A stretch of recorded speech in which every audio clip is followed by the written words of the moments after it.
ভাইপোর চিকিৎসা কেন দুবাইয়ে করাতে নিয়ে গেছিলেন? কেন আমেরিকাতে চোখ দেখাতে ভাইপো গেছিল? ডান চোখ দেখিয়েছিল আমেরিকাতে আর বাঁ চোখ দেখিয়েছিল দুবাইয়ে। সেজন্য ওদের পিসি ভাইপোর ইন্টারন্যাশনাল পাসপোর্ট করা আছে। 4 জুন কলকাতা বিমানবন্দর থেকে সোজা রাতের ফ্লাইটে দুবাই চলে যাবে। আর যারা এখানকার তৃণমূলের যারা আছে, তৃণমূলের এমপি, তৃণমূলের মন্ত্রী, আমাদের রাজ্যের মন্ত্রী, তৃণমূলের লিডার, ক্যাডার, এমএলএ যারা আছে, তারা কোথায় যাবে? বলে বদলা বদল দুটাই হবে, বদলা বদল দুটাই হবে।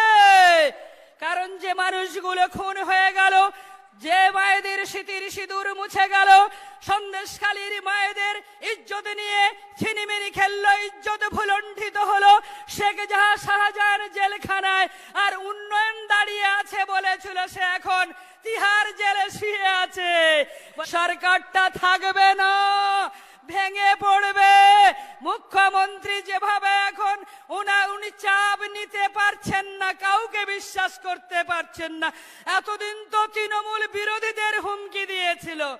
এখানে যিনি বালুরঘাট লোকসভা আসনের তৃণমূলের প্রার্থী হিসেবে প্রতিদ্বন্দ্বিতা করছেন, তিনি তো প্রকাশ্যে মঞ্চে দাঁড়িয়ে তৃণমূলের লোকসভার প্রার্থী, প্রকাশ্যে মঞ্চে দাঁড়িয়ে তৃণমূলের প্রধান, তৃণমূলের মেম্বার, তৃণমূলের সভাপতি, সভাধিপতিদের হুমকি দিচ্ছেন।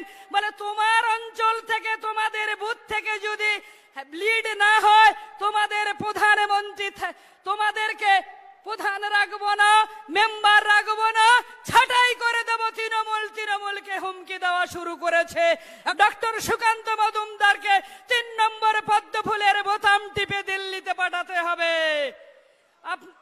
দিল্লিতে পাঠাতে হবে। 4 জুন ভোট গণতি হবে। প্রধানমন্ত্রী অনেক কাজ করেছেন, সংখ্যালঘুদের জন্য অনেক কাজ করেছেন, হজের ক্ষেত্রে, উমরার ক্ষেত্রে অনেক কাজ করেছেন।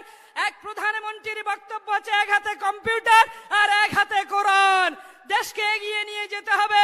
তাই আমি বলতে চাই যে আমরা যদি আদিম হিংস্রতার, মানবতার কেউ হই, স্বজন হারানো শোষণে তৃণমূলকে রাজনৈতিক ভাবে পরাজিত করবই, পরাজিত করবই, পরাজিত করবই, পরাজিত করবই, পরাজিত করবই, পরাজিত করবই। চলে যাব, কিন্তু দেহে যতক্ষণ আছে প্রাণ, প্রাণপণে সরাবো এ রাজ্যের তৃণমূল নামক জঞ্জাল। এই জঞ্জালটাকে আমাদের সরাতেই হবে।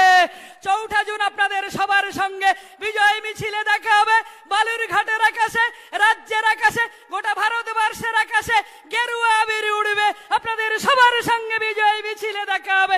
এই আশায়, প্রত্যাশায়, ভরসা রেখে আমি আমার বক্তব্য এখানে শেষ করলাম। ডক্টর সুকান্ত মজুমদার জিন্দাবাদ, ভারতীয় জনতা পার্টি জিন্দাবাদ।